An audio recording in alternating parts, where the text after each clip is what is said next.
Welcome to This Explainer.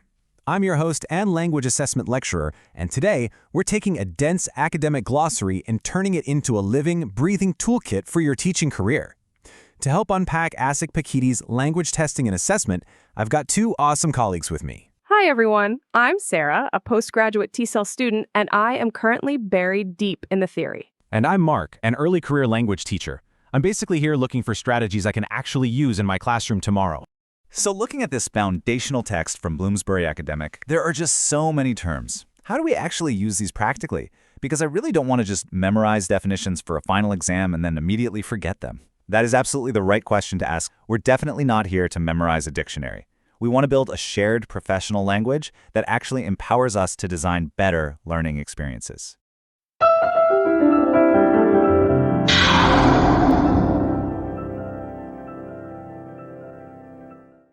So here's our roadmap for today. We'll start with the foundations, move on to the pillars of trustworthy tests, explore some classroom assessment strategies, break down the actual mechanics of scoring, and then finally wrap up with future trends.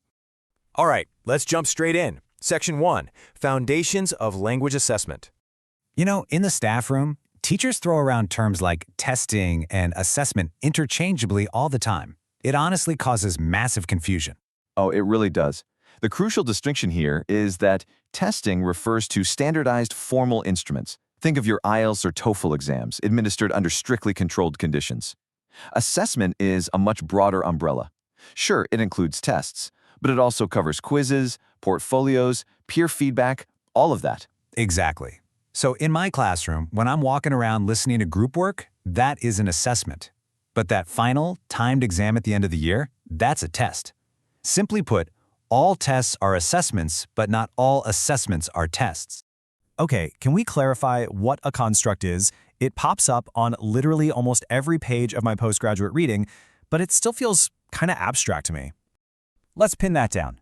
A construct is simply the specific, abstract ability or skill that an assessment aims to measure. You can't physically hold reading comprehension or communicative competence in your hands, right? We have to infer them through observation.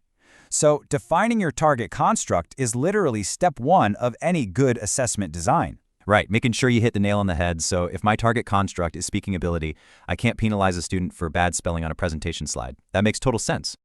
Okay, so if we know what we're measuring, how do we actually know if our test is any good? Like, if it's a good test or a bad test? Great question. That brings us nicely to Section 2, the pillars of trustworthy tests.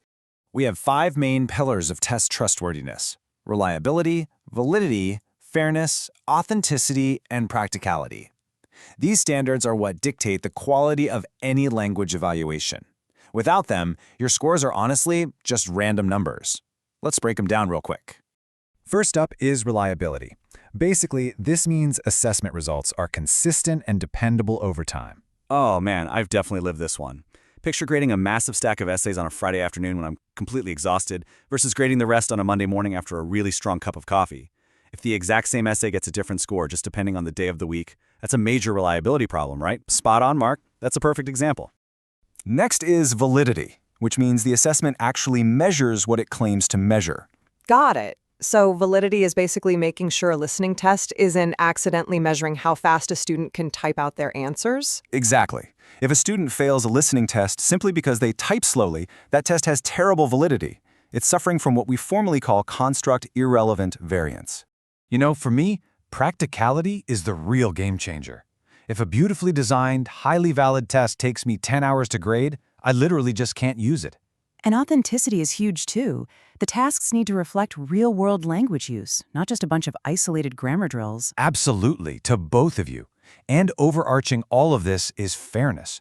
We have to ensure the test provides unbiased access and equitable opportunity for every single learner, no matter their background. All right, moving right along to Section 3, Classroom Assessment Strategies. Here we need to contrast two crucial terms: formative and summative assessment. Formative assessment supports the learning process while it's actually happening. It's highly diagnostic. Summative assessment, on the other hand, evaluates the final outcomes at the end of a unit. So when I give feedback on a student's rough draft, that's formative, because I'm helping shape their skills in real time. And then the final grade on their completed portfolio would be summative, right? Precisely. You guys are nailing this. So assessment often feels like something done to students. How do we get learners more actively involved in the whole process? Oh, I love using peer feedback checklists for this. By getting them engaged in self-assessment and peer assessment, my students become active participants in the evaluation toolkit. They actually start to learn how to reflect on their own communicative competence. Awesome stuff. Let's shift gears to Section 4, the mechanics of scoring. I have to admit, I always get super anxious about assigning objective grades to complex, subjective skills like speaking and writing. How do you actually do that fairly? Expert. Think of a test like building a house, Sarah. You have to start with a blueprint, which we call test specifications. You define your purpose, you outline those specifications so they align with your course goals, you create the tasks, and finally, you establish your scoring criteria. If you skip the blueprint, the whole house collapses. And when we establish those criteria, we use specific scoring tools. A rubric provides criteria for judging, while a rating scale describes levels of achievement. You can score holistically, which gives a single overall score, or analytically, using a detailed grid of scores. I vastly prefer analytic rubrics. They let me give a student really specific feedback on their grammar entirely separately from their fluency, instead of just slapping on a vague, holistic grade that doesn't actually tell them how to improve. But, even with great rubrics, issues pop up. Once, a colleague and I graded the exact same student essay but gave wildly different scores. That is a classic textbook issue of inter-rater reliability. It measures the degree to which different assessors award similar scores to the exact same performance. It highlights exactly why we need robust rating scales and really rigorous rater training. Wait, so if everyone in the class completely fails question number 4, it might not be a class full of bad students, it might just be a terribly written test item? Yes, exactly. That is exactly what item analysis reveals. We examine how individual test questions function to determine mathematically if they are too hard, too easy, or just fundamentally flawed. All right, let's wrap up with Section 5, Future Trends in Assessment. The assessment toolkit isn't a static thing. It's constantly evolving right alongside our technology and our society. What about students who use multiple languages simultaneously to negotiate meaning during group work? How on earth does assessment capture that? We call that translanguaging, and it ties directly into multilingual competence. The whole field is actively moving away from strict monolingual native speaker ideals. Instead, we're recognizing the reality of how multilingual individuals actually communicate in the real world. We definitely have to talk about the elephant in the room, ChatGPT and AI. If a machine is automatically scoring an essay, or a student is using AI to help write one, how do we maintain any sort of validity and authenticity? It's a fantastic point, Mark, and a huge challenge. Artificial intelligence is completely redefining the boundaries of language assessment. Figuring out how to ethically integrate these tools while maintaining authentic measurement is literally the primary challenge the next generation of educators is going to have to solve. As we wrap up our explainer today, I want you to remember this foundational quote.